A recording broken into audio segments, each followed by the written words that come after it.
Hi everyone, I'm Catherine, the artist behind Bigelow Fine Arts. I'm revisiting the crest from Enchanted Forest and adding to the background and touching up some of the colors. I wasn't that happy with the background initially, but I wasn't quite sure what to do with it, so I just put in some gray and left it. As I was flipping through the book for the next picture, the crest caught my eye and not in a good way. I felt like the picture was washed out and the background only detracted from the picture, not adding to it.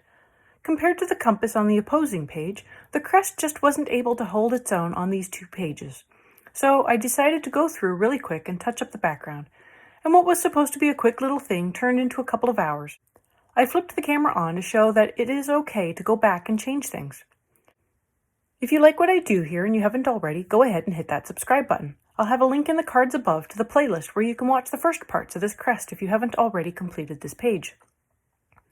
I decided to make the background of the crest match the circular pattern on the opposing page, so I rummaged through the kitchen to find something circular that was about the same size as the compass and traced around that with a very sharp black polychromos pencil. After that, I went through and built up many layers with the black. I have protective sheets down under this page so color doesn't transfer from one side of the page to the other. So far, the black just looks like a dark gray. I will have to go through and really build up the layers to get it to even look close to black. I did decide to go through and erase back the gray I had put down for the background and take the rest of the paper back down to the original cream color. I wasn't able to erase back completely, but I was able to erase back enough that it looks pretty clean. This isn't the first really dark background I've done, and that is why my pencil is so stubby.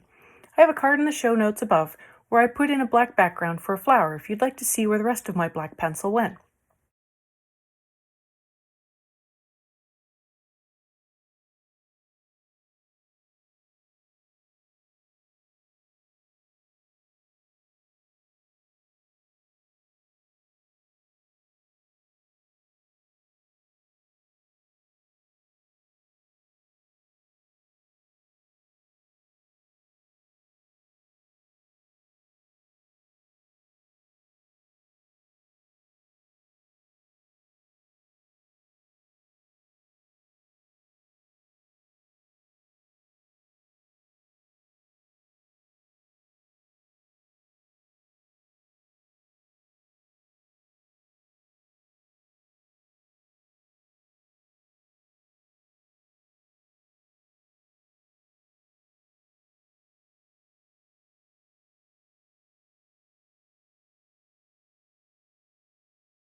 Now at this point, I have a bunch of layers down and it still isn't that dark.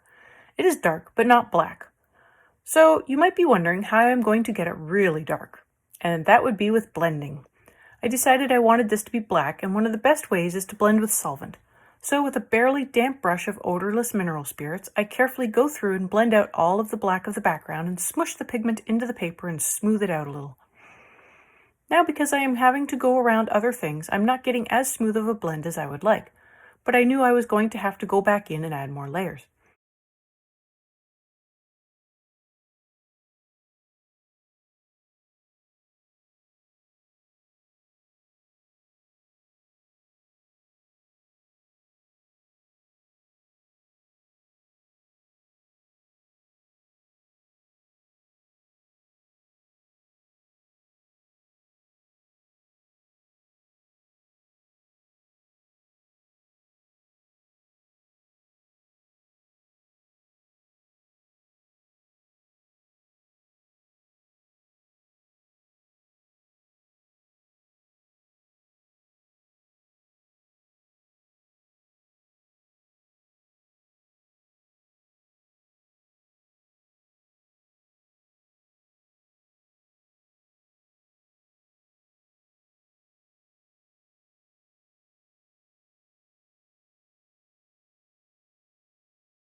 So once I have allowed the page to dry completely, I go back through with the black again and smooth out any lines left by blending, and I also fill in any thin spots which normally happens close to other lines. If you didn't already know, I have blog posts on Patreon. They are a short write-up, a list of the colors I'm using, and the chapter breaks, and they're available for everyone. If you have any questions or page requests, please leave them below or reach out to me on social media. I put a list of chapter breaks in the show notes as well as a list of equipment I like to use. If you use any of my affiliate links, it really helps me out without costing you a thing. I post 3 times during the week, and subscribing is the best way to stay in the loop. As I go through and smooth out the background even more, it is really coming together and even looking black. The nice thing is that I haven't had to use marker that could potentially bleed through, but I have used solvent, which can go through the paper if too much is used.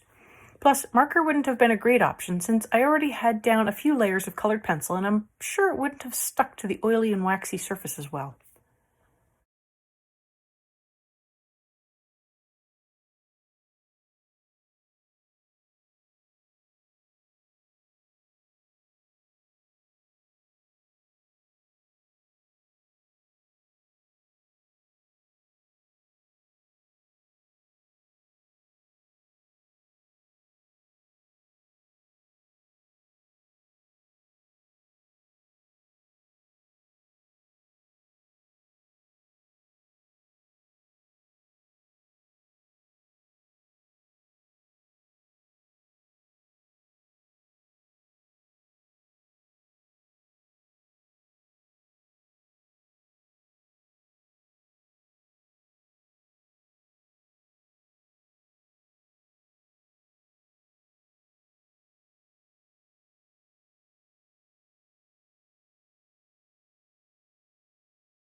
After brightening up the background, I realized some of the darker areas of the crest no longer looked as dark.